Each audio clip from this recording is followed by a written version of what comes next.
দেখতে পাচ্ছি আপনি কিছু আলু নিয়ে ঢাকা প্রেস এসেছেন। এই আপনার কারণটা কি?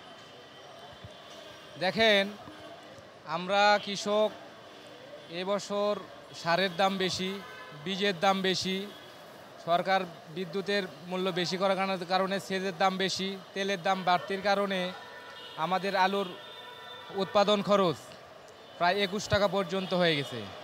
কিন্তু দেখেন, আমরা বাজারে গেলে আলু বিক্রি করতেছি, আমরা কৃষক পর্যায়ে বিক্রি করতেছি 10 টাকা, 8 টাকা, 10 টাকা কেজি।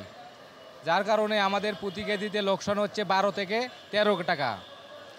আমি চাই যে আমাদের ন্যায্য দাম, আমরা তো বেশি দাম চাই না। আমরা চাই, আমরা 21 টাকা উৎপাদন করছি, আমরা 1 টাকা দরে বেশি চাচ্ছি।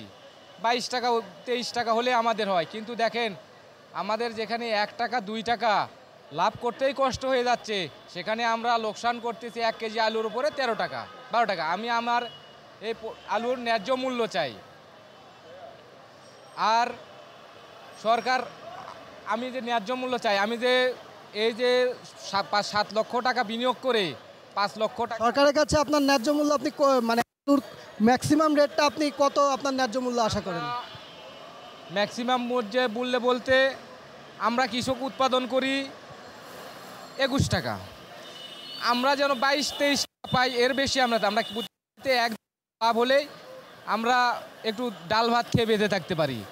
আপনাদের কি আলু কোলেস্টেরলের কোনো ব্যবস্থা সরকার করে দেয়নি? আমাদের সরকারি পর্যায়ে কোনো কোল্ড স্টোর নাই। এখানে বেসরকারি পর্যায়ে আছে, যা সিন্ডিকেটের মাধ্যমে নিয়ন্ত্রণ করে। কৃষকেরা রাখলে অতি সামান্য আলু কৃষকেরা রাখতে পারে, যার কারণে আমরা রাখতে পারি না। আমার কৃষকের ঘরে যখন আলু থাকবে না, এরা কোল্ড স্টোর থেকে বের করে সিন্ডিকেটের মাধ্যমে ব্যবসা করবে। আর সরকার করবে কি, এই সিন্ডিকেট নিয়ন্ত্রণ করার জন্য থেকে আলু আমদানি করবে। যেহেতু নাই, একমাত্র ব্যবসায়ীদের কাছে থাকবে। তারা ব্যবসায়ীরা যেভাবে বাজার নিয়ন্ত্রণ করা দরকার, সেভাবে বিক্রি করা দরকার, সেভাবেই তারা বিক্রি করবে। 1 কেজি আলু উৎপাদনে একজন কৃষকের কত টাকা বিনিয়োগ হয়? 1 কেজি আলু উৎপাদনে আমাদের ব্যয় হচ্ছে 21 টাকা কেজি, 21 টাকা ব্যয় হচ্ছে। ডিটেলসলি বলেন যে 21 টাকা কিভাবে, সার দিয়ে, আলুর বীজ দিয়ে? আমাদের কৃষক পর্যায়ে সবার তো আর জমি থাকে না, আমরা অনেকেই বর্গা নিয়ে থাকি। জমি বীজ বাবদ, সার বাবদ, ঔষধ বাবদ, তারপরে আছে আপনার সেচ বাবদ। এছাড়া তো আপনার মনে করেন যে আমাদের লেবার খরচ বেশি, লেবারের জন্য আছে। এসব ধরে আমাদের প্রায় 21 টাকার মতো পড়ে। প্রায় বিঘাতে আমাদের প্রায় 70,000 টাকার মতো খরচা। কিন্তু দেখেন, আমরা বিক্রি করতেছি, আমাদের যে টাকা দিয়ে বীজ কিনছি, 20-25 হাজার টাকার বীজ লাগে।